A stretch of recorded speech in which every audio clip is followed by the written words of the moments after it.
Hi everyone! For today's video, magluluto tayo ng pasta pomoderine. So, nag-slice lang ako ng garlic and then yung ating cherry tomatoes.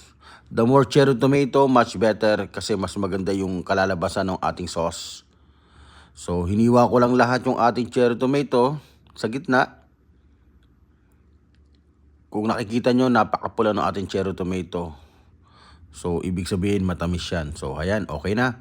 Nag-slice na rin ako ng basil. So, it's time para magpakulo ng ating pasta. Ang pasta nga palang gagamitin natin ngayon is linguine. Pakukuluin ko lang siya ng around 5 to 6 minutes hanggang maging al dente. So, olive oil in.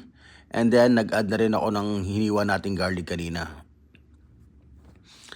Nilagay ko na rin yung cherry tomato kasi lulutuin natin siya na mas matagal hanggang maluto yung cherry tomato at lumambot.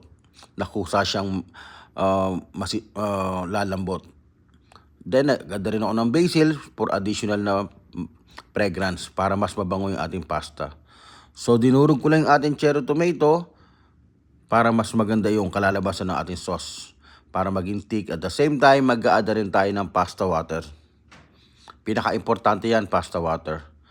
Then, tinimplahan ko lang ng asin at paminta. So, sa tingin ko, okay na yung pasta natin. Pwede nating ilagay sa ating sauce.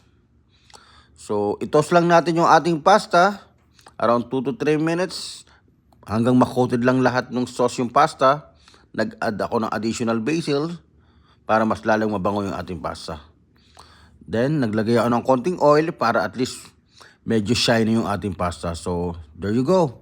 Ito na yung ating pasta pomoderine.